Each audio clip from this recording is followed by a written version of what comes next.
Hola, Meli.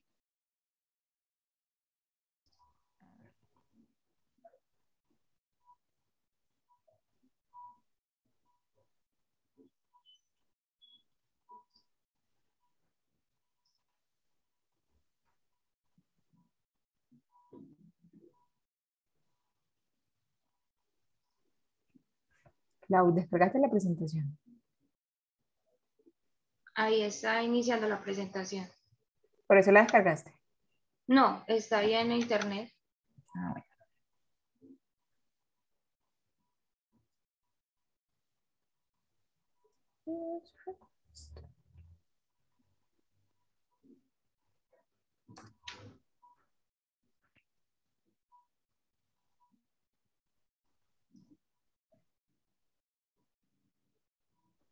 Ya empiezo a admitir las personas, faltan 10 minutos.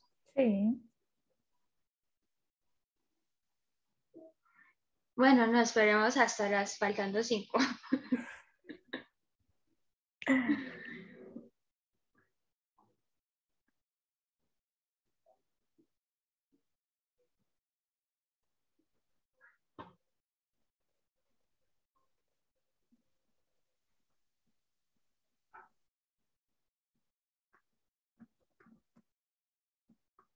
Bueno, ya hay 3 personas, yo creo que sí, y algunos están hace ratico, entonces vamos a admitir, Ujú. vamos a admitir, vamos a admitir.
Bueno, buenas tardes a todos. Esperamos que se encuentren muy bien.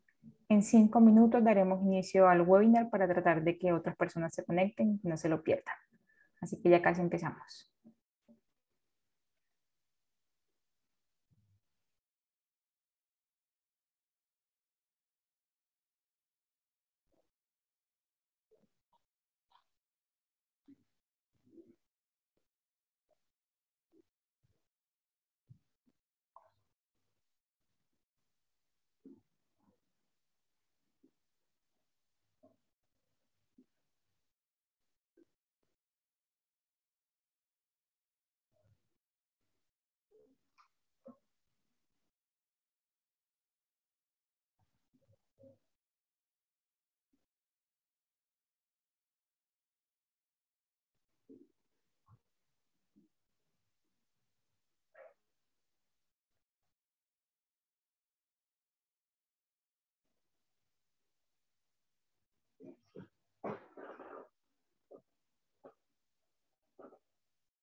Bueno, antes de comenzar, tenemos aquí una información importante para ustedes. Por favor, apaguen los micrófonos así como lo tienen y el video para que el webinar tenga muy buena calidad. En el chat pueden ir escribiendo las preguntas que surjan durante el webinar. Por favor, ponen su nombre y a qué sector pertenece para así poder direccionar las respuestas. Las memorias de este webinar están disponibles en nuestra página web. Este webinar está siendo grabado y será publicado en nuestro canal de YouTube. Para cualquier duda, inquietud que surja a partir de esto, pueden escribirnos a nuestro correo. Aquí está mi compañera Claudia y mi persona Melín, que ahora les vamos a contar un poco más de quiénes somos.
Bueno, entonces siendo las 4 en punto, vamos a dar inicio al webinar para premiar su puntualidad y vamos a comenzar. Entonces, comencemos, Clau, por favor.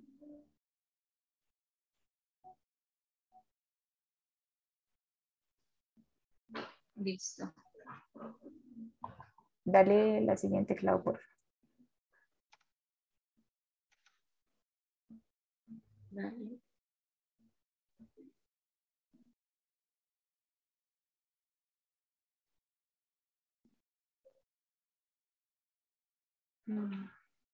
Listo. Bueno, entonces buenas tardes a todos otra vez. Desde la unidad de agua le damos la más bienvenida a todos los que nos acompañan hoy. Gracias por estar aquí, por su tiempo. Gaia es una consultora ambiental cuyo propósito superior es pasión por un planeta sostenible. Desde este punto hoy le vamos a brindar este webinar que es operación de plantas de tratamiento de aguas residuales, que en la mayoría de los casos se hacen para cumplir la resolución 0631 del 2015. No siempre los sistemas que nosotros vamos a hablar acá son para cumplir normatividad, pero sí para mejorar la calidad de los vertimientos.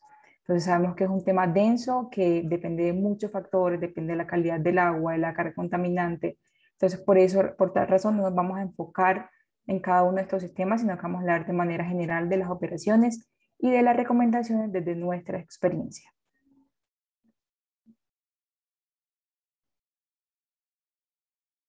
Entonces, bueno, mi nombre es Melín Aguilar, mi compañera Claudia Trujillo les va a hacer una pequeña encuesta para que nos cuenten cuáles son los sistemas que hay en sus empresas. Hola, buenas tardes. Mi nombre es Claudia Trujillo. Soy profesional de la Unidad de Aguas de Gaia Servicios Ambientales y para nosotros en este webinar es muy importante conocer a qué tipo de empresa están ustedes asociados y qué tipo de tratamiento usan para el tratamiento de agua, sea tratamiento físico-químico, tratamiento biológico o ambos. Nos pueden escribir en el chat, porfa, qué tipo de tratamiento usan para tratar las aguas residuales.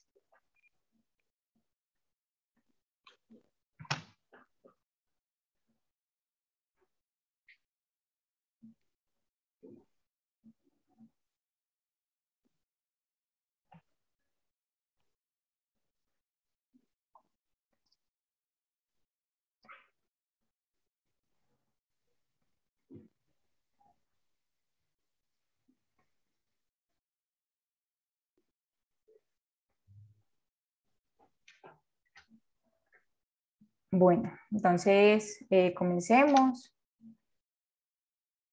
Bueno, aquí nos comenta Ferney que trabaja en Kimberly, utilizan ambos procesos para el tratamiento.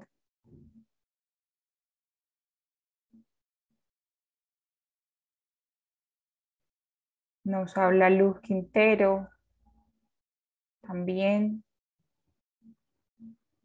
Tratamiento físico, químico y biológico. Bueno, cada uno de estos los vamos a tocar en la siguiente presentación, pues en el webinar que vamos a dar a continuación. María Andrea también nos comenta que son ambos tratamientos. Listo, entonces vamos a puntualizar en cada uno de estos a medida que transcurre la presentación. Entonces el día de hoy le traemos un contenido. Inicialmente vamos a trabajar las generalidades de los tratamientos. Seguido de esto vamos a hablar un poco acerca de los pretratamientos, cuáles serían los tratamientos primarios, los tratamientos secundarios, unas recomendaciones generales y una reflexión que le traemos para que abramos un pequeño debate acerca de las operaciones en las plantas de tratamiento. Entonces, las generalidades de los tratamientos las hemos definido en 4. Inicialmente comenzamos con pretratamiento. El pretratamiento consiste en la remoción de todos esos sólidos gruesos en las arenas, en las grasas, con tratamientos netamente físicos. Seguido de esto, dividimos un tratamiento primario. Este tratamiento primario permite la remoción de sólidos suspendidos con tratamientos físicos o químicos. Y seguido de esto siguen los tratamientos secundarios. Estos tratamientos secundarios permiten la eliminación de esos desechos que no se lograron remover en los tratamientos primarios. Y por último, tenemos los tratamientos terciarios, que son la eliminación de contaminantes puntuales. Bueno, entonces comencemos a hablar un poco acerca de los pretratamientos. Aquí traemos a colación a 3, a las rejillas, a los tornillos en fin y a los tamices rotativos. Entonces, hablemos primero de las rejillas. Las rejillas nosotros las conocemos como un cribado, que es una primera opción que nosotros consideramos al momento de una planta de tratamiento. Su objetivo principal es interceptar los cuerpos gruesos que probablemente puedan dañar los elementos o equipos más adelante del sistema. Entonces, es muy importante tener estos cribados para depurar todos esos sólidos gruesos. Entonces, tenemos un cribado grueso que puede ir de 4 a 6 centímetros o un cribado fino que puede retener entre 0,2 y 0,5 centímetros de sólidos. Entonces podemos encontrar en el RAS, en la nueva resolución, cada una de las especificaciones que se requieren para el diseño de cómo deben estar, cómo debe ser la separación de los barrotes entre ellos y todo lo relacionado con esto. También traemos acá un tornillo sin fin, que es un equipo destinado a la separación de esos sólidos presentes en las aguas residuales. Entonces, estos sólidos suspendidos que transportan el agua se depositan en la criba o en la zona de tapizado. Entonces, por medio de la hélice, son transportados hacia la parte superior por el movimiento del tornillo sin fin. Aquí también tenemos el tamiz rotativo. El tamiz rotativo es una máquina muy buena, se utiliza cuando son espacios reducidos por su diseño o su construcción. Estos retienen partículas entre 0,15 milímetros a 5 milímetros. Entonces, la función de todo esto que nosotros estamos hablando de los pretratamientos es la retención de los sólidos gruesos. ¿Qué mantenimientos de manera general traemos hoy? Entonces, puede ser una limpieza manual o una limpieza de mecánica. ¿Esto de qué va a depender? Va a depender de la operación, del tipo de agua, del tamaño de estos pretratamientos. Continuamos, Clau, por favor.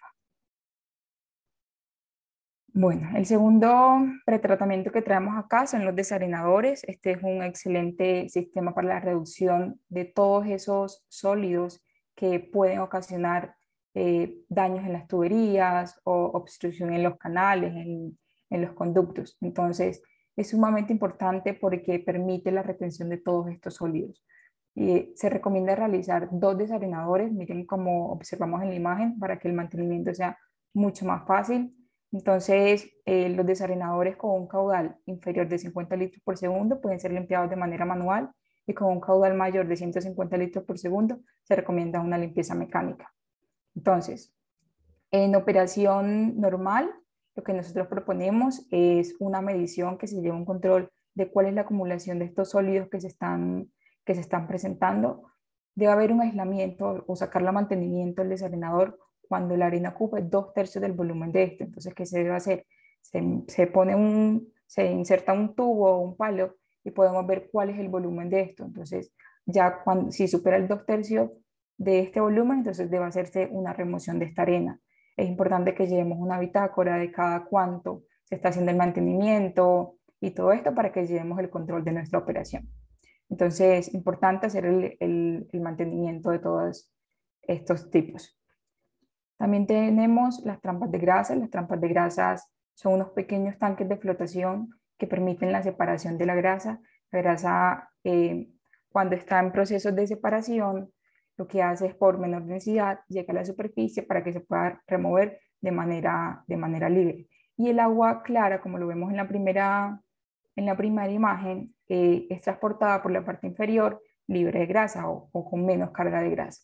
Entonces, las trampas de grasa se deben operar de manera regular. Lo ideal es que estas limpiezas se establezcan de acuerdo a la acumulación de estas. Ya eso depende del tipo de agua que se esté manejando, de los operadores. Ya eso es muy enfocado en el sistema.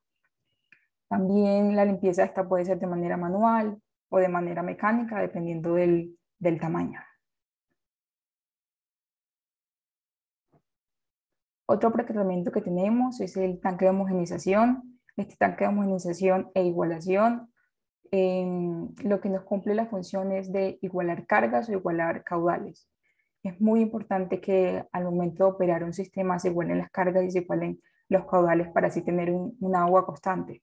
Entonces, para garantizar las variables de diseño, sabemos que las aguas llegan con diferentes pH, con diferentes DQO, con diferentes DBO. Entonces, al llegar a estos tanques, lo que se hace es igualar todas estas condiciones para que el operario no tenga que hacer test de jarras cada rato, para que las dosis no fluctúen tanto. Entonces, este tanque nos ayuda a todo esto. Por ejemplo, en las industrias textiles, sabemos que muchas veces los colores llegan de diferentes, puede llegar un amarillo en la tarde, en la mañana otro color. Entonces lo importante es que tengamos este tanque para igualar las condiciones al momento de la operación y darle una continuidad al tratamiento.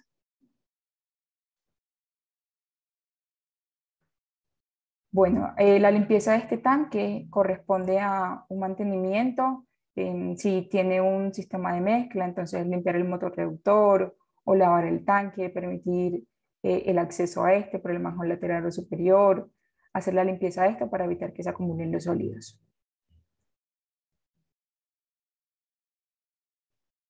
Bueno, entonces dejando un poco los pretratamientos, continuamos con los tratamientos primarios.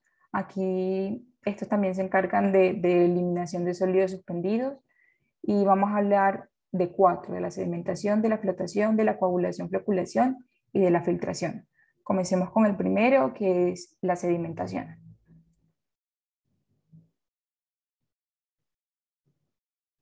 Bueno, entonces la sedimentación es un proceso netamente físico que ocurre por la acción de la gravedad. Entonces, una partícula más densa logra depositarse en el tanque, en la parte inferior, para que ésta se pueda acumular.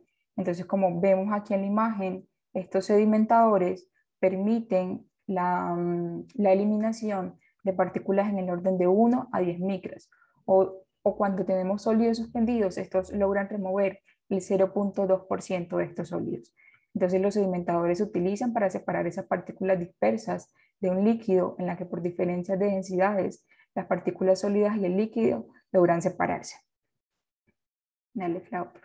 Bueno, entonces aquí hablamos del mantenimiento de esto. El mantenimiento del sedimentador es netamente la drenada de los lodos, como lo veíamos también en el desarenador. Depende de la colmatación de este, depende del tipo de agua.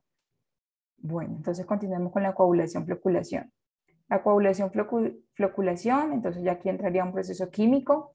La coagulación y la floculación es un proceso químico mediante el cual se adiciona el agua, reactivos que desestabilizan los sólidos en suspensión para lograr su sedimentación o flotación. Entonces esa desestabilización de las partículas coloidales que nos permiten una neutralización de sus cargas eléctricas. Hay muchos tipos de coagulantes, pueden ser de sal de aluminio, de sal de hierro, sulfato ferroso, bueno, hay muchos tipos de coagulantes. Para esto se hace un test de jarras. Este test de jarras nos permite determinar cuáles son esas dosis, cuál es ese mejor químico que actúa, cuáles son los pH, o sea, cuál es ese tren de tratamiento que requiere el agua para su diseño y para su sistema. Dale, claro, por favor. Bueno, entonces acá tenemos otro sistema, que es el sistema de flotación, que es un proceso físico también, fundamentado en la diferencia de densidades. La flotación permite separar la materia sólida o líquida de menor densidad que la del fluido por ascenso de esta hasta la superficie. Entonces aquí es usualmente conocido los DAF, que es la flotación por aire disuelto. Aquí se utilizan unas burbujas muy finas, unas micro burbujas que nos permiten esa flotación de esos sólidos que se formaron. Entonces estos sólidos se pueden formar de manera natural, por ejemplo, si son grasas, ellas pueden ascender, o también por procesos de coagulación, floculación, se puede hacer uso de esas microburbujas y lograr esa flotación. Entonces, cuando se hace esto, como podemos ver en la imagen, vean que en la tercera columna de esta probeta tenemos una acumulación de sólidos. Entonces, cuando se realiza este sistema por medio de un raspador, todos estos lodos son eliminados y así logramos reducir, pueden ser las grasas, las de QO, las de BO, la carga contaminante, todo lo que queremos reducir. Entonces la celda de flotación sería como la segunda imagen, que es en la parte de abajo. Todas estas burbujas ayudan a la flotación de esos sólidos. Entonces aquí los mantenimientos que se podrían hacer es el drenaje de lodos, hacer el mantenimiento del sistema de aireación, que es muy importante porque no podría funcionar sin esto, y ese raspador que nos garantice siempre la eliminación de todos esos sólidos para que el sistema y la celda no se nos colmate.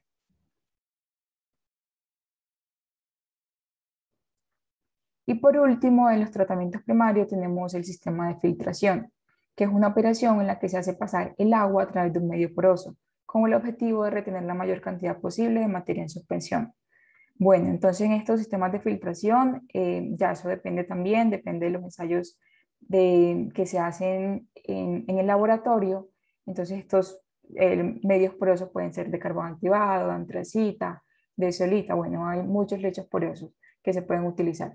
Los mantenimientos que nosotros recomendamos son los retrolavados de los lechos filtrantes y el cambio de lechos. Estos retrolavados de los lechos van a depender principalmente del tipo de agua, de qué tantos sólidos llegan al proceso de filtración. Todos estos retrolavados nos ayudan a eliminar todos esos sólidos que se acumularon. Entonces, entre más juiciosos estén los operarios, entre más juiciosos esté una planta de tratamiento con los retrolavados, ese cambio de lechos que se debe hacer de 6 a 1 año va a depender de esa eficiencia de esos retrolavados. Entonces, otro mantenimiento que nosotros recomendamos es el cambio de lechos, el cambio completo de los lechos, ya sea carbón, antracita, los que les dije anteriormente. Estos cambios de lechos nos van a permitir que otra vez el sistema tenga la eficiencia que tenía inicialmente. Entonces, ¿cómo podemos saber cuándo un lecho está colmatado? También midiendo las variables. Entonces, aquí tenemos unas variables a medir. Tenemos 4 principales, hay muchas más que se pueden medir, todo depende de lo que se tenga en la planta, de los aparatos que se tengan. Entonces, inicialmente, nosotros recomendamos medir el pH. El pH nos indica la acidez o la alcalinidad de un sistema. Es la medida potencial de hidrógeno. Sabemos que va de 0 a 14, siendo 7 pH neutro, siendo ácido pH bajos y siendo alcalinos pH superiores. Otro parámetro que se puede medir son los sólidos. Bueno, el pH lo podemos medir con un pHímetro. Puede ser un pHímetro básico o multiparamétrico o cualquier equipo que ustedes tengan. Los sólidos suspendidos totales también lo recomendamos medir porque también esto nos ayuda a ver qué tan eficientes están siendo los sistemas y las unidades que componen. Por el tercer parámetro que tenemos es la de QO, que es la demanda química de oxígeno. Este es un parámetro súper importante, es uno de los más principales que se mide al momento de la operación y esto nos va a determinar la eficiencia, o sea, qué tan eficientes están siendo cada una de esas unidades. Entonces, esta de QO necesitamos ya un equipo un poco más especializado, algunas plantas lo tienen, otras no lo tienen, entonces recomendamos medir esta de QO. Y el caudal también es demasiado importante porque así garantizamos las condiciones iguales al momento de operación. Recordemos que para que una planta funcione de manera perfecta hay que garantizar los datos de diseño que se hicieron inicialmente. Entonces el caudal es uno de estos. Hay plantas que tienen para medición de caudal de manera manual o hay otras que lo tienen para medir de manera automática, entonces ya eso depende del sistema, pero también es muy importante que se haga la medición. Bueno, y para algunos tipos de agua, el tratamiento va a finalizar o va a ser suficiente con un tratamiento físico-químico. Con el tratamiento físico-químico o primario ya estamos cumpliendo los parámetros máximos permisibles de la resolución 0631 y vamos a poder vertir al alcantarillado un cuerpo de agua superficial. Sin embargo, para otros tipos de agua, el tratamiento físico-químico no es suficiente y necesitamos de otros tratamientos complementarios que nos ayuden a tratar esa carga orgánica que por medio de ese tratamiento primario no se logró. Para eso son los tratamientos secundarios, también conocidos como tratamientos biológicos.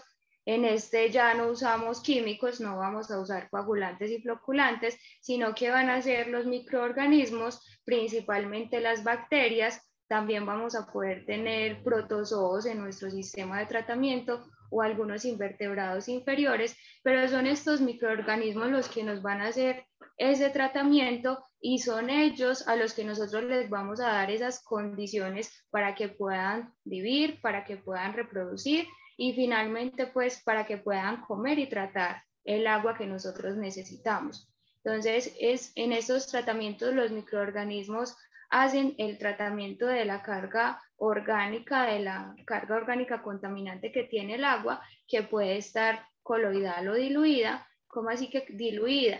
Muchas veces tenemos a la salida de nuestros sistemas físico-químicos un agua súper bonita, con sólidos suspendidos en 10, súper transparente, pero cuando vamos a medir la de QO tenemos una de QO de 5000, de 10000 y nos preguntamos, venga, ¿qué fue lo que pasó? ¿Por qué no estamos cumpliendo? No es que tenemos una carga contaminante que está disuelta y para eso entonces usamos estos tratamientos secundarios. Una planta de tratamiento puede tener ambos sistemas, podemos tener un sistema físico-químico seguido de un sistema biológico, en otras solamente va a ser suficiente con un tratamiento biológico y en otras puedo tener primero un tratamiento biológico y seguido un físico-químico o tratamiento primario. Indispensable es que siempre tengamos el tratamiento primario, eso sí, tanto si primero tenemos un biológico o un físico-químico, que siempre tengamos el pretratamiento, porque enemigo número uno de estos sistemas biológicos es la grasa. Entonces, si generamos un agua que tenga alto contenido de grasa y no tenemos una trampa de grasa antes de nuestros sistemas biológicos, ahí va a ser muy difícil para nuestros microorganismos entrar a hacer esa absorción y absorción del oxígeno, en el caso pues de los microorganismos aerobios, y no van a poder empezar a degradar esos contaminantes y vamos a tener muchos fenómenos que van a desestabilizar nuestra planta. Entonces, indispensable para estos sistemas biológicos que tengamos siempre los pretratamientos. En algunos casos, estos sistemas biológicos nos van a ayudar a remover nitrógeno y fósforo. No son los que más nos remueven, pero sí nos van a ayudar porque el nitrógeno y el fósforo son los nutrientes que los microorganismos consumen. Entonces, recordemos que el nitrógeno puede dar fenómenos de eutroficación en fuentes de agua superficial. Entonces, este tipo de tratamientos también nos va a ayudar a que mejoremos la calidad del agua en cuanto al nitrógeno y en algunos casos, pero muy pocos, al fósforo. Estos tipos de tratamientos son muy comunes en sistemas de tratamiento para aguas residuales domésticas. Tienen una desventaja, digámoslo así, es que para algunos necesitamos mucha área, como es el sistema de lodos activados, y el agua debe tener unas características de biodegradabilidad. Entonces, si el agua a la salida de mi sistema físico-químico no cumple con los parámetros de la resolución 0631, pero no tiene esas características de biodegradabilidad, un sistema secundario no es la opción. Entonces, indispensable conocer si el agua sí tiene esas condiciones de biodegradabilidad y conocer los parámetros para los cuales se diseñaron estas plantas. Cuando se hace un diseño de un tratamiento biológico, se tienen en cuenta los parámetros de caudal, de pH, de DQO, de DBO, de sólidos suspendidos totales, de grasas y aceites. Entonces, cuando nosotros como operadores entramos a operar un sistema de tratamiento, debemos conocer con antelación esos parámetros, porque muchas veces cuando vamos a operar una planta de tratamiento decimos, es que esta planta está mal diseñada, es que esta planta no está operando bien, pero resulta que es que nosotros no estamos respetando esos parámetros para los que las plantas fueron diseñadas.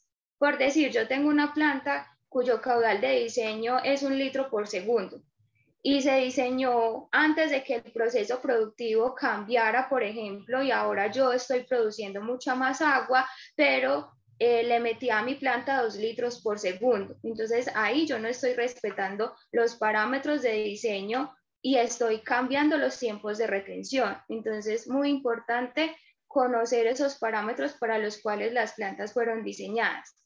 Como estoy trabajando con microorganismos, estoy trabajando con unos animalitos, con unos bichitos, como les decimos comúnmente, esos bichitos, esos animalitos son organismos que son vivos. Como son vivos, estos sistemas son un poco más delicados y difíciles de estabilizar que los sistemas físico-químicos. Cuando yo cambio la dosificación de un coagulante y un flaculante en una planta de tratamiento físico-químico, yo inmediatamente veo cómo cambió el clarificado de mi planta. Pero cuando yo hago un cambio en un tratamiento biológico, ese cambio no se ve inmediatamente. ¿Por qué? Porque estos organismos, estos microorganismos, tienen unos tiempos de adaptación. Entonces, la recomendación es que nosotros debemos hacerle un seguimiento a todas las variables de operación de mi sistema. Realmente la operación de esos sistemas biológicos se centra en eso, en hacer el seguimiento y en darle las condiciones a los microorganismos, sea anaerobias, aerobias o anóxicas, que mi planta requiera.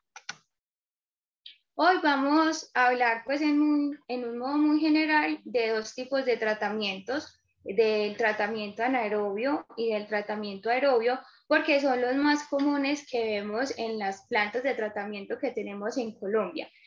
Más común el tratamiento aerobio y menos común el tratamiento anaerobio, pero podemos encontrar también plantas que son combinadas. ¿Por qué combinadas? Porque estos sistemas pues requieren mucho espacio, entonces algunos diseñadores trabajan primero con sistemas anaerobios para darle como un pretratamiento del agua y hacerle una remoción en cargas de EQO y después ponen un sistema aerobio para no tener tanta área. Los sistemas anaerobios producen menos lodos que los sistemas aerobios porque la reproducción de los microorganismos anaerobios puede ser en términos de días y la reproducción de los microorganismos aerobios es en términos de horas. Esa es una diferencia entre los dos, la cantidad de lodos y también las eficiencias en la remoción. Si bien los tratamientos anaerobios pues producen menos lodos, también tienen unas eficiencias de remoción entre el 30 y el 40% en términos de EQO. En cambio, los sistemas aerobios pueden tener remociones entre el 80 y el 90%. Los sistemas aerobios son más escogidos cuando tratamos aguas residuales domésticas en las plantas que conocemos como EDAP. Entonces, en el tratamiento anaerobio, los microorganismos no consumen oxígeno para poder vivir. Esa es la diferencia. El anaerobio, los microorganismos no consumen oxígeno y en el aerobio sí consumen oxígeno. Los ejemplos de sistemas de tratamiento anaerobios, por nombrar algunos, tenemos el que vemos en la imagen, un reactor anaerobio de flujo ascendente, conocido por sus siglas en español como RAFA o conocido por sus siglas en inglés como UASB. En este, el agua entra por la parte inferior, se forma un manto de lodos, el agua va subiendo de forma ascendente y va entrando en contacto con el lodo, que generalmente son unas bolitas que se han formado de la mezcla que tiene el agua con el metano. Como subproductos de estos tratamientos anaerobios vamos a tener el metano y el CO2.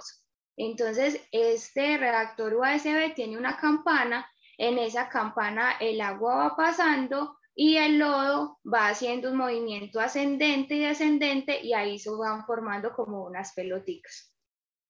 También tenemos uno muy común, los filtros anaerobios de flujo ascendente, muy comunes en los tratamientos de agua residual doméstica, generalmente acompañan los pozos sépticos y aquí lo que vamos a tener son unas rosetas que las podemos encontrar en el medio ya prefabricadas. Ahora también podemos hacer uso de materiales reciclables y lo que vamos a hacer es que los microorganismos se van a adherir a estas paredes de las rosetas, formando una biopelícula. El agua va a pasar lentamente. Ese pasar lentamente es el tiempo de retención que yo le debo garantizar a estos sistemas y así los microorganismos van a poder hacer la degradación.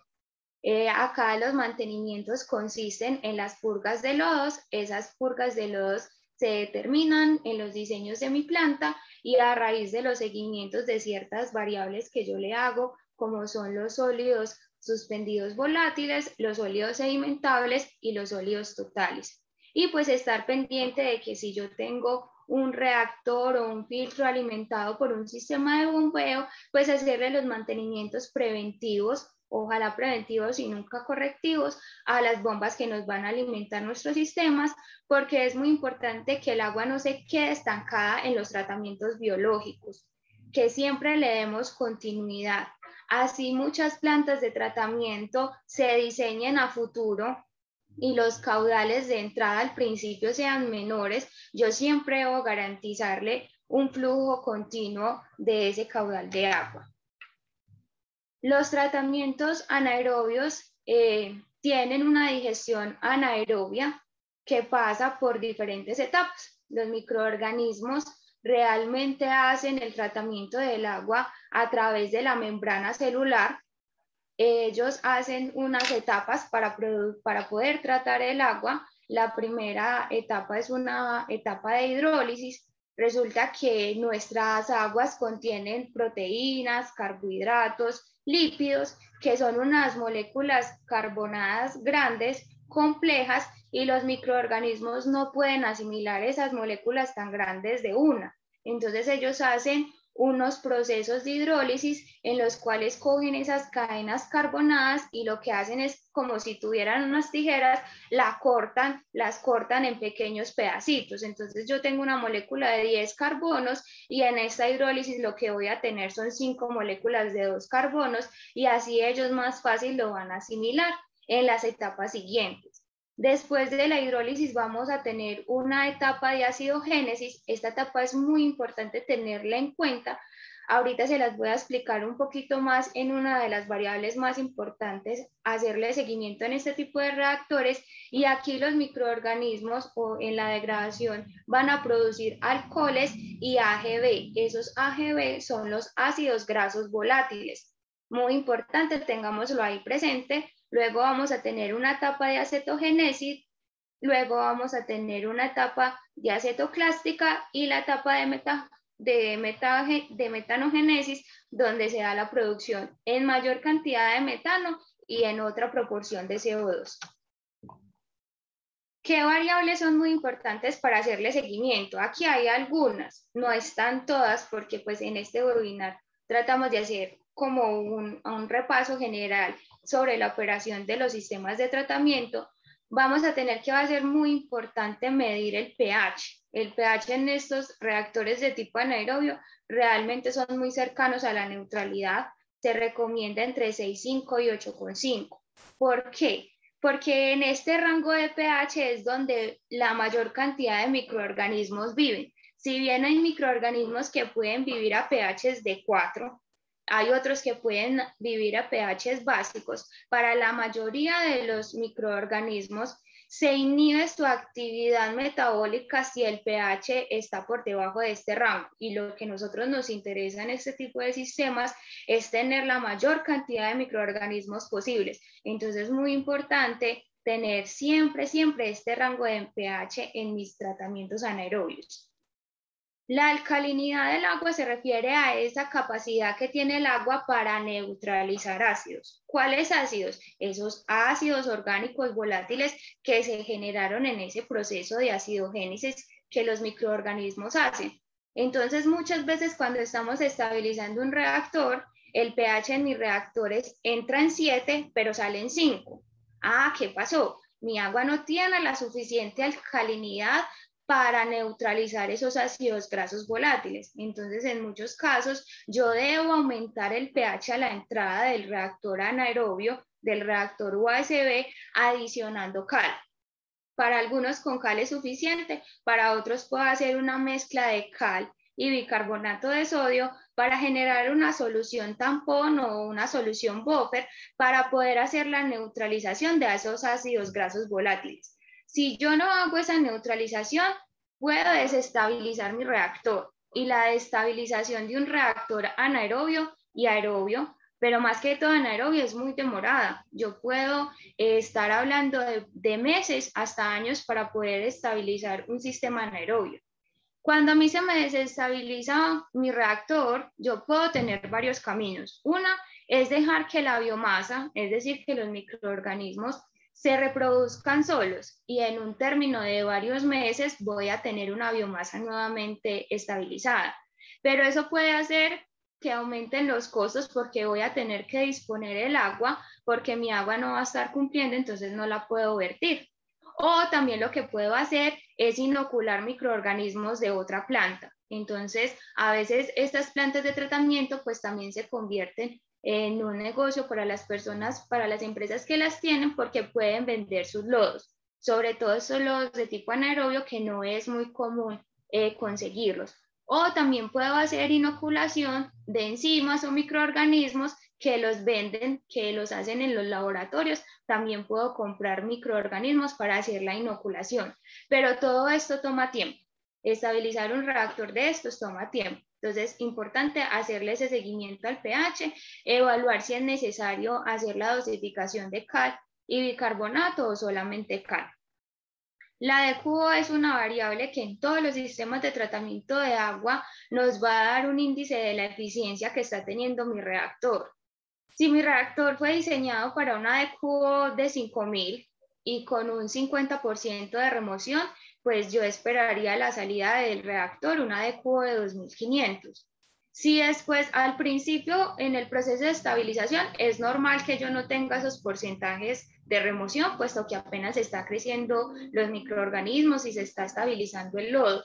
Pero si después de estabilizado el reactor, esa DQO no empieza a bajar de los 3000 a llegar a los 2500, entonces eso me da un indicio de que algo está pasando con el reactor. Importante que nosotros llevemos tablas de estas variables para poder mirar que si algo pasa, ir a mirar qué fue la variable que se afectó y así más fácil tomar soluciones inmediatamente, porque entre más tiempo nos demoremos para estabilizar, para volver a retomar el flujo normal de mi reactor, pues así va a ser difícil la estabilización. El caudal de entrada, pues como ya les dijimos, y en los procesos físico-químicos también los vimos, el caudal es una de las variables más importantes porque gracias al caudal es con el que se diseñan y se tienen los volúmenes de los sistemas, porque el caudal es el que me va a dar los tiempos de retención. En estos reactores también es importante medir los sólidos suspendidos volátiles. Los sólidos de suspensión generalmente se miden en un laboratorio o si yo tengo en mi planta una mufla, se hace un proceso de incineración y la diferencia son los sólidos suspendidos volátiles. Esos sólidos suspendidos volátiles se asocian a la cantidad de biomasa. Entonces, yo con esta variable voy a determinar cuál es la cantidad de materia orgánica que tengo en mi reactor y la cantidad de biomasa que tengo en mi reactor, pero no puedo identificar los microorganismos que tengo en mi reactor. Entonces, también es aconsejable en la medida de lo posible y según el tamaño de la planta que nosotros podamos hacer observaciones al microscopio para identificar cuáles son las familias de microorganismos que yo tengo. Ya existen en la literatura muchas tablas que nos dicen para tratamientos anaerobios es común encontrar ciertas familias y ciertos microorganismos de ciertos tipos, entonces es bueno hacerle por lo menos una vez al mes un seguimiento a las poblaciones de microorganismos que yo tengo en estos reactores. También vamos a estar pendiente de los sólidos sedimentables. Los sólidos sedimentables se hallan con una prueba en un Konminov. Yo tomo 1 litro del agua que está en el reactor, lo dejo sedimentar durante 30 minutos y después de estos 30 minutos voy a leer en el Konminov cuál es la cantidad de sólidos sedimentables que yo tengo. ¿Por qué es importante medirlos? Porque con estos voy a medir el índice volumétrico de lodos, que como está en la presentación, se calcula con una división entre la cantidad de sólidos sedimentables sobre la cantidad de sólidos volátiles por 1000.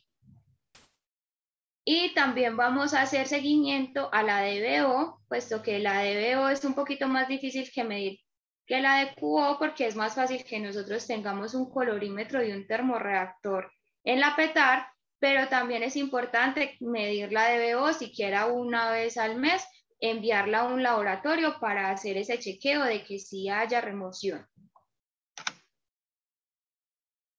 Bueno, pasamos al tratamiento aerobio. El tratamiento aerobio, entonces vamos a introducir otro equipo y son los blower o sopladores, porque aquí sí es muy importante darle ese oxígeno para que los microorganismos puedan vivir.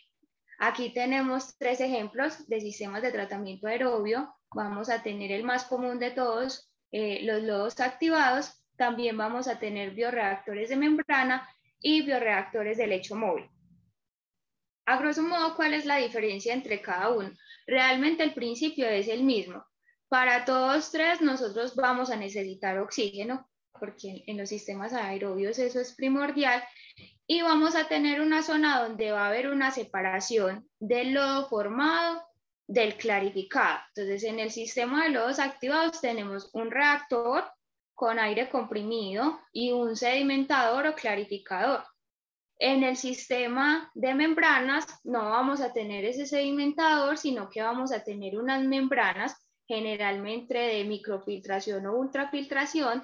La diferencia entre uno y otro, y actualmente los bioreactores de membrana tienen mucho auge por el tema de espacio y también por el tema de que al usar membranas de ultrafiltración y microfiltración, pues vamos a tener un agua más clarificada que cuando tenemos reactores de lodos activados. Y los bioreactores de lecho móvil, pues la diferencia con los lodos activados es que vamos a tener unos biodiscos o discos portadores de biomasa, son parecidos a las rosetas que veíamos en los FAFA, son más pequeños y lo que vamos a tener es que en una menor área, pues vamos a tener mayor área de contacto con los microorganismos porque ellos se van a alojar en esos disquitos, en esos portadores de biomasa. Entonces vamos a poder tener como un sistema de lodos activados optimizado en cuestión de espacio. Como mantenimiento entonces a estos sistemas es realizarle la purga de los lodos. Aquí sí es muy importante realizar periódicamente esa purga de lodos porque resulta que una de las variables primordiales en estos sistemas es la edad de lodos. Entonces, en esos sistemas vamos a tener unos lodos que van a ser jóvenes y otros lodos que van a estar viejitos. Y a nosotros no nos interesa ni tenerlos muy jóvenes ni tenerlos muy viejitos, sino tenerlos en forma intermedia. Entonces eso también se logra realizando las purgas de los lodos. Y pues hacerle los mantenimientos a los sopladores, ya que los sopladores son la vida de estos sistemas. Variables a medir. Como en el sistema anaerobio, el pH es muy importante, entre 6,5 y 8,5, pero ideal tenerlo en un rango entre 7 y 7,5, porque igual que en los microorganismos de los sistemas anaerobios, pues en este rango de pH es donde más microorganismos vamos a tener. También vamos a medir los sólidos suspendidos totales, ideal que los tengamos entre 1200 y 4000 ppm. Esto nos indica la cantidad de biomasa que vamos a tener en nuestro reactor junto con los sólidos suspendidos volátiles. Entonces, como operación a mi sistema, estar pendiente del pH, generalmente como esta es una variable tan importante, lo que se hace es tener pHímetros en línea que nos estén diciendo siempre cuando el pH cambia, y si se baja de 6,5, pues tener un álcali, sea soda cáustica o bicarbonato de sodio o cal, dependiendo del tipo de agua, porque muchas veces la soda puede generar sistemas de bulking, puede traer consigo fenómenos de bulking. Ese fenómeno lo vamos a ver ahorita. Dentro de lo que le puede pasar a estos sistemas cuando se desestabilizan, entonces es importante también tener la dosificación de un álcali para ajustar ese pH. Los sólidos suspendidos totales entre 1200 y 4000. La DQO es lo mismo, yo puedo estar chequeando con la DQO cuál es la remoción. Estas remociones de estos sistemas cuando ya están estabilizados pueden estar entre el 80% y el 90%, entonces son una muy buena opción de tratamiento. El caudal de entrada, porque el caudal de entrada nos da los tiempos de retención, y aquí le sumamos una variable que no tenemos en los sistemas anaerobios y es el caudal de recirculación. Resulta que como esos lodos están vivos y por eso pues se llaman lodos activados, esos lodos todavía tienen microorganismos. Si yo los llevo al sedimentador, al clarificador, el sedimentador no tiene oxígeno, entonces va a llegar un momento en que la disposición de oxígeno va a llegar a cero y los microorganismos se van a morir. Entonces yo retorno por medio de la recirculación estos lodos al reactor para poder tener esa biomasa constante, esa biomasa controlada. Recomendado que ese caudal de recirculación esté entre el 50% y el 100% del caudal de entrada. El oxígeno disuelto, pues es de las variables más importantes también. Mínimo mantener una concentración de oxígeno de 0.5 partes por millón, pero no debemos dejar que nuestra concentración de oxígeno baje hacia allá, sino por ahí mínimo una parte por millón. Eso varía, puede estar entre 1 parte por millón y 6 partes por millón. Se aconseja tener un medidor de oxígeno en línea, un oxímetro, para estar revisando esa concentración de oxígeno constantemente.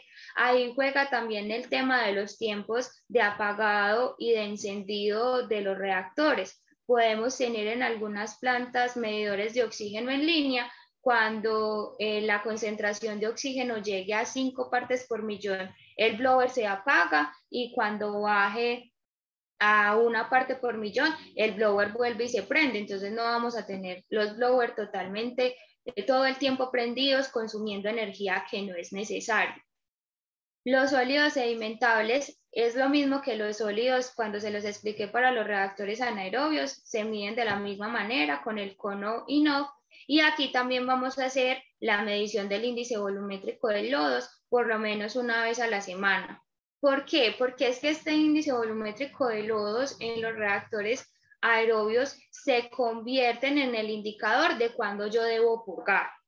Si ese parámetro debe estar entre 100 y 150. Si es mayor, entonces quiere decir que yo tengo un exceso de lodos. O sea, tengo muchos microorganismos y no tengo suficiente comida. O sea, está bien que en estos sistemas a nosotros lo que nos interese es fomentar el crecimiento de la biomasa, pero nosotros no podemos tener más microorganismos que la cantidad de alimento y la cantidad de carga orgánica disponibles para que ellos puedan vivir. Entonces, purgar cada vez que ese índice volumétrico de lodo sea mayor a 150. Como hay aguas que tienen nitrógeno y fósforo, hay unas aguas que no tienen nitrógeno y fósforo, entonces yo debo alimentar el nitrógeno y el fósforo como urea o como fósforo para que los microorganismos tengan ese alimento. Entonces yo también debo chequear a la entrada de estos reactores si tengo suficiente nitrógeno y tengo suficiente fósforo. Eso generalmente lo tenemos en las memorias de cálculo que nos entregan los diseñadores cuando nos diseñan los sistemas de tratamiento.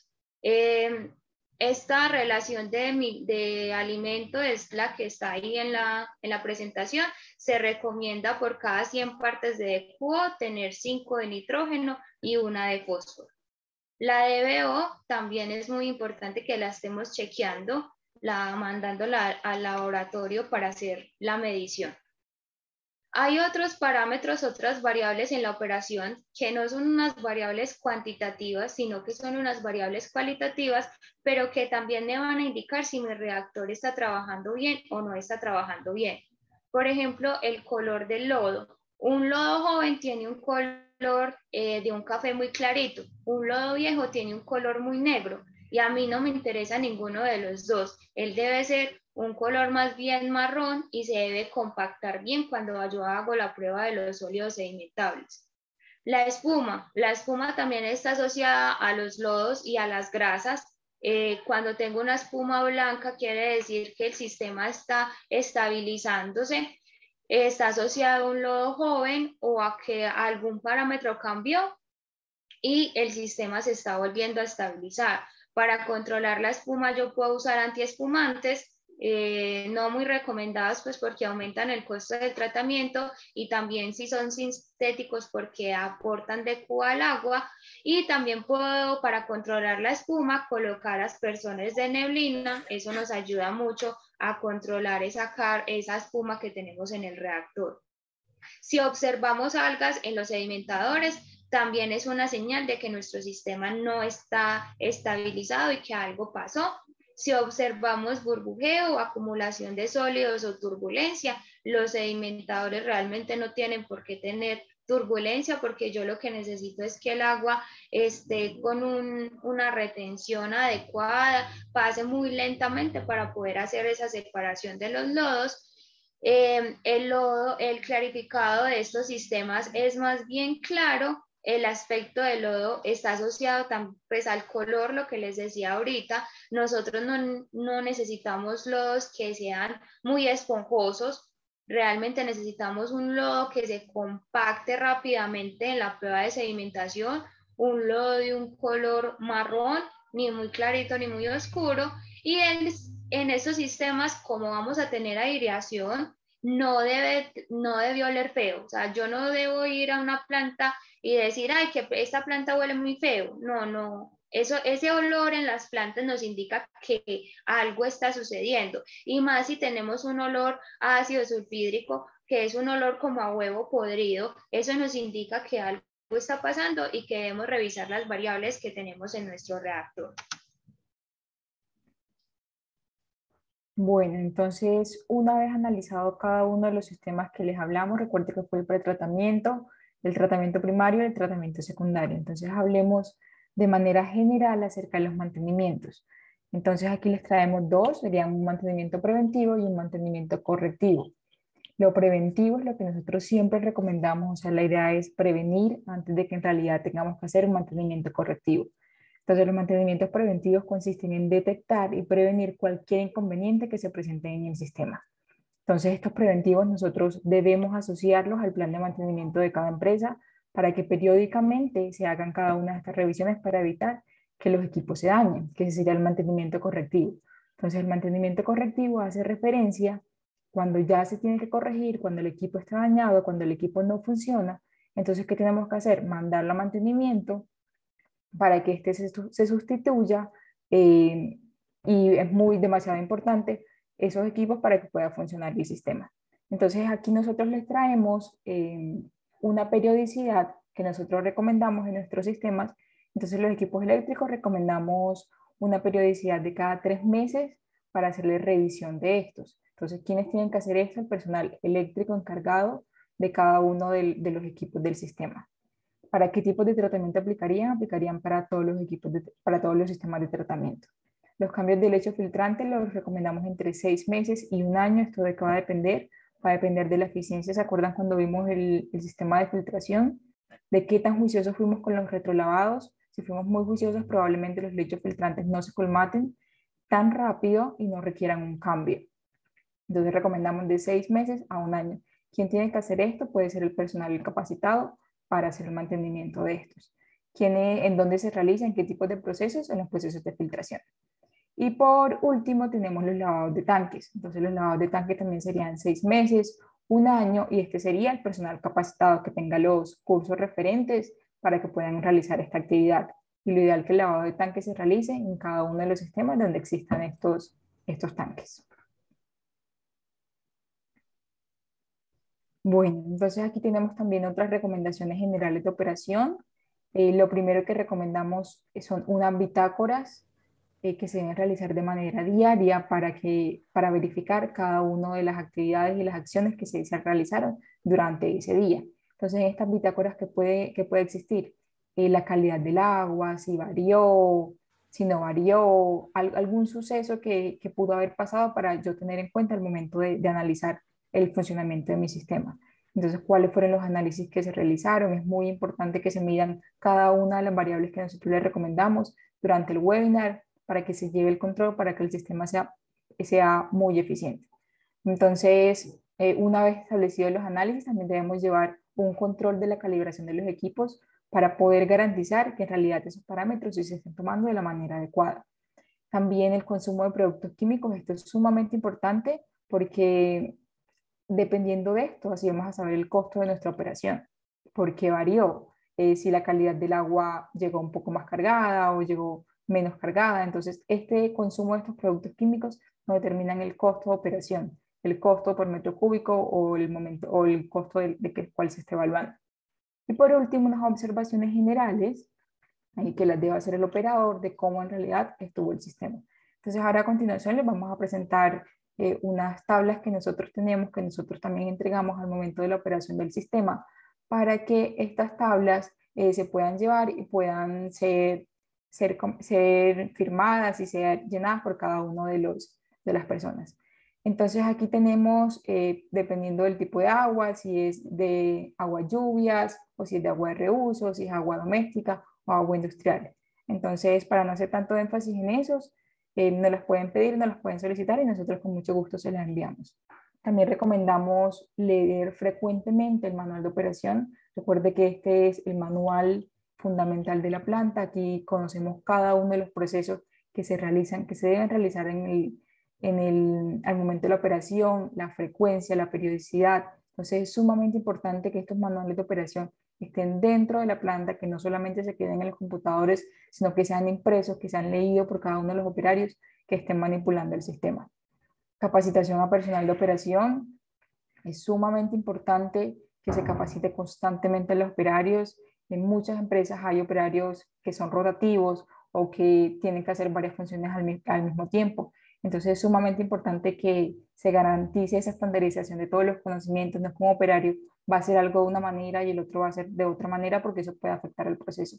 Entonces es demasiado importante que los operarios estén capacitados para ejercer la labor que tengan que hacer. El cumplimiento del cronograma de mantenimientos preventivos y correctivos, que fue lo que les recomendamos anteriormente. Esto se recomienda que sea establecido por la empresa, que se incluya dentro de sus planes de mantenimiento para que juiciosos hagan todos estos controles en la periodicidad establecida inicialmente. También les recomendamos unas evaluaciones frecuentes al personal de operación para verificar cómo están haciendo, era lo que les contábamos. O sea, es importante evaluar al personal que ellos sí lo estén haciendo de la manera correcta y no de una manera subjetiva. ¿Esto qué va a garantizar? Va a garantizar una estandarización al momento de la operación del sistema. Y por último, un aseo general del sistema. Las plantas, como muchos sabemos, pueden presentar derrames o pueden presentar suciedad. Es importante que se haga un aseo de todo este sistema. Bueno, entonces, por último, les traemos una reflexión, una vez dicho todo lo del webinar, todas las operaciones generales, y queremos cerrar nuestro webinar con esta reflexión. Se dice que una planta de tratamiento de aguas residuales es tan eficiente como lo son sus operadores. Una planta bien diseñada pero mal operada ofrecerá malos resultados. Una planta con problemas de diseño pero bien operada puede ofrecer resultados satisfactorios. Una planta bien diseñada y bien operada logra fuentes de buena calidad. Entonces, con eso queremos cerrar este webinar. Muchas gracias por acompañarnos. Recuerden que los sistemas de tratamiento son sumamente importantes. Es una labor extremadamente benéfica que se hace para el planeta y entre más juiciosos estemos nosotros con nuestros sistemas de tratamiento, le entregaremos una mejor calidad de agua al planeta. Con eso cerramos. Meli, vamos a A leer pues las preguntas. algunas preguntas. Vamos a mirar por acá. Buenas tardes.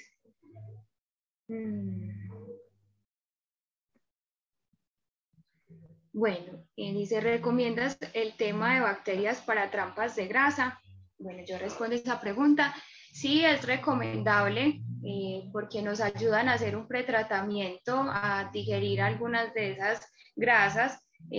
Todo lo que podamos hacer en esos pretratamientos antes de nuestros sistemas de tratamiento primario y secundario nos van a ayudar un montón. Entonces, si tengo una trampa de grasa y me funciona la adición de bacterias, sí, sí lo recomendamos. Listo, dice, tenemos con mucha frecuencia purgas de nuestro reactor anaerobio, no se encuentra fácilmente cliente, sabemos de pronto de dónde se puede ofertar. Bueno, los lodos para los tratamientos aerobios, como son más comunes, pues no hay tantos clientes, más que todo para los tratamientos anaerobios porque son más pequeños. Realmente ofertarlos es más como entre los colaboradores de las mismas organizaciones, es decir, yo estoy estabilizando un sistema o mi sistema se desestabilizó, conoces a alguien que de pronto tenga lodos que me pueda facilitar, es más que todo como de voz a voz. Bueno, agradezco, nos compartan. Complemento algo allí. Hay una página que se llama Borsi. Yo creo que eso es del área metropolitana, en que las personas, perdón, que las empresas ofrecen sus productos y otra empresa tal vez le pueda servir. Entonces, si tú tienes unos lodos anaerobios, tú puedes publicar en esa página a ver qué empresa necesita, como decía Claudia cuando estaba haciendo la presentación, que son un poco más complejos de encontrar. Entonces, tal vez a otra empresa que esté buscando también ingresa a esa página y la puede buscar. Se llama Borsi. De pronto, Melissa, si se los escribes ahí en el chat. Listo. Bueno, agradezco nos compartan el video del webinar. Como explicó Melina al principio, estos webinars y todos los que Gaia ha presentado están en el canal de YouTube. Nos pueden buscar en YouTube y ahí podrán acceder a este webinar y a los pasados también, que estuvieron muy interesantes. Buenas tardes, nos comparten la presentación. Listo, ahí también respondimos esta. También de compartir. Bueno, ahí también Julián nos ayudó dándonos el link a todos con el canal de YouTube para la presentación. Tengo una pregunta, nos dice Jonathan Posada. ¿En su experiencia han diseñado o manipulado tratamientos primarios de filtración con zeolita? Si es así, ¿cada cuánto se realiza el retrolavado de estos filtros? Bueno, yo no he tenido tanta experiencia con filtros de zeolita, la verdad. No sabría cómo decirte bien a ciencia cierta cada cuánto hacer estos retrolavados. Meli, no sé si de pronto puede contestar esta pregunta. De ceolita puntualmente no, Jonathan. Nosotros la mayoría que instalamos son de carbón activado y de arena.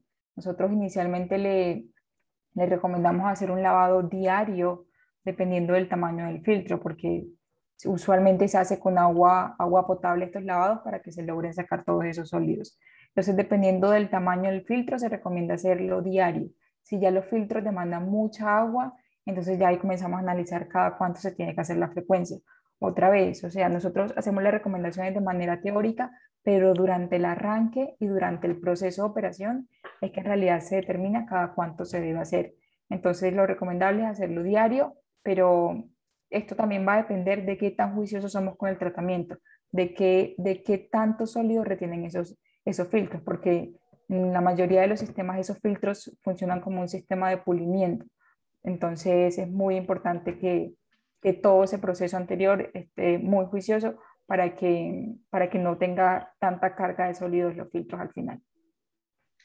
Luis Quintero Fuentes nos dice, buenas tardes, ¿qué diferencia existe entre realizar la purga del sistema y realizar el lavado del sistema? Bueno, con purga del sistema, tanto en los tratamientos físico-químicos como biológicos, nos referimos a sacar del sistema esos lodos sedimentados. Los tratamientos físico-químicos son esos lodos que se generan por la floculación y que quedan en la parte inferior de los sedimentadores. Entonces, para no tener esa acumulación de lodos, se hacen unas purgas que son periódicas, que en algunos casos van a ser hasta diarias.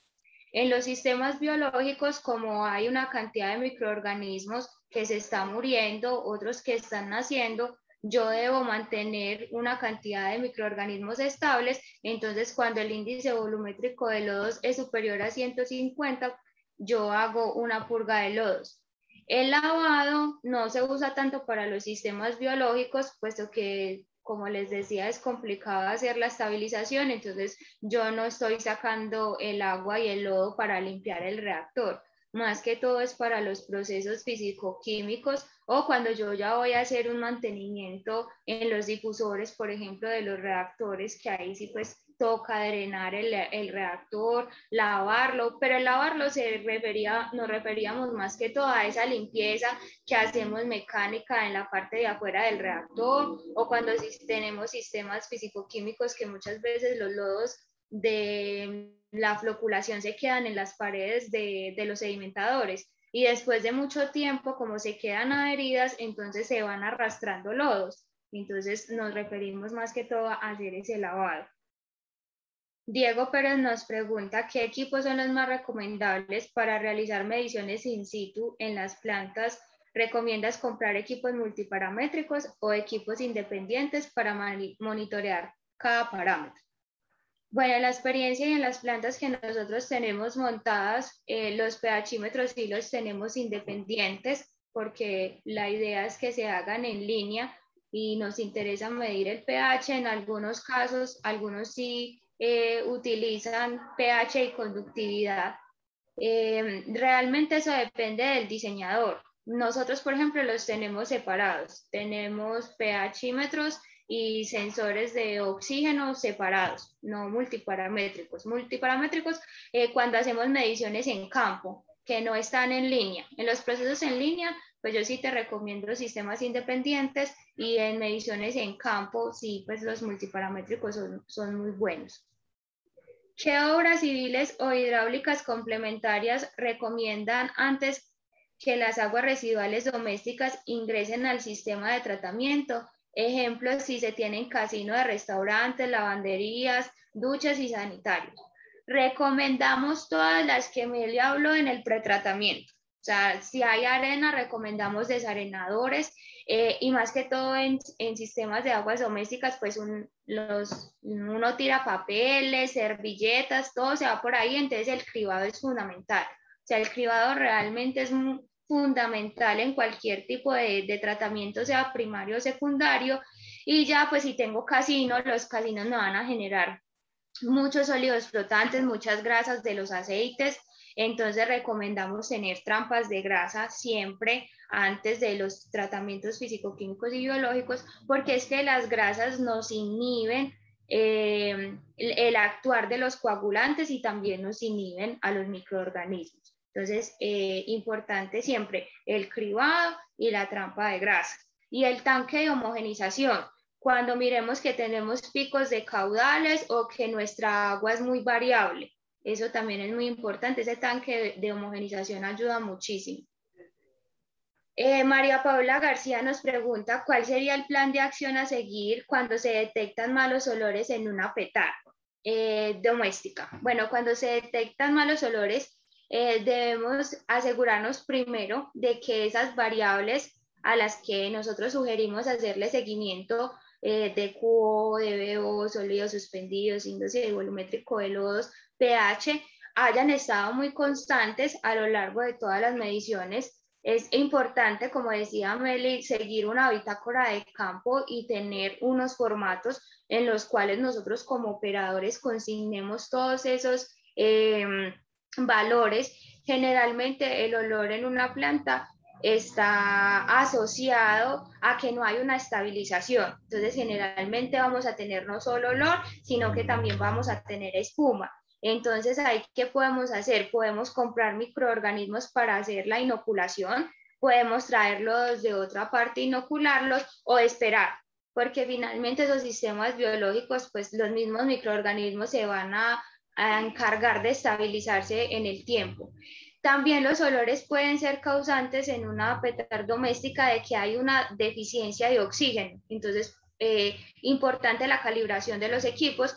Puede que no tengamos ese medidor de oxígeno en las plantas domésticas, a veces no se coloca un medidor de oxígeno en línea, entonces llevar un multiparamétrico y hacer nosotros esa medición de oxígeno para mirar si es que nos está faltando aire en nuestros reactores.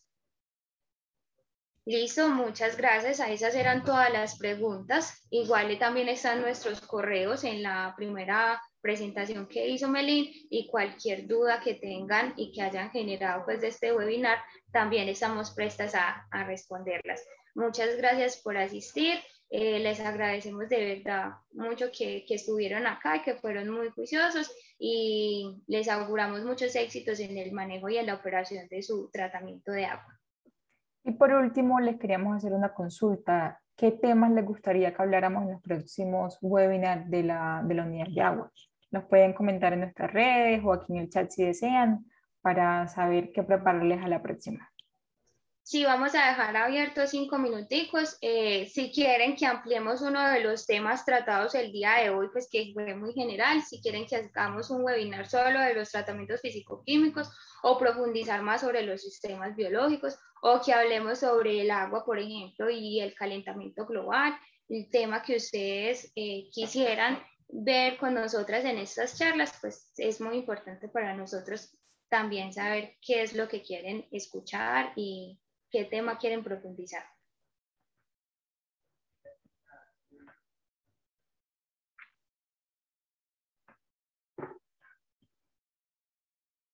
Por ahí vi el sistema de electrocoagulación y floculación. Sí, en este webinar no tratamos los tratamientos terciarios, fueron primarios y secundarios, entonces les quedamos también pendientes de un próximo webinar de esos tratamientos terciarios.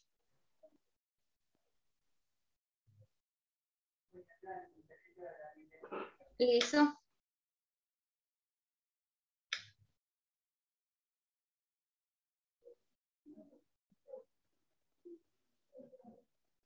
Bueno, Meli, ahí hay muchos para tener en cuenta. sistemas de filtración caseros comerciales, condiciones a tener en cuenta para el diseño de los DAP, recomendaciones para la vida útil de los filtros de carbón, legislación ambiental sobre vertimientos, sistema de tratamiento de agua residual industrial con electrocoagulación y floculación, tratamiento de agua potable y profundizar sobre los sistemas biológicos. Listo, muchísimas gracias por sus comentarios, por los aportes que nos hicieron muy valiosos y esperamos en una próxima oportunidad también estar con ustedes. Muchas gracias a todos. Feliz tarde. Feliz tarde.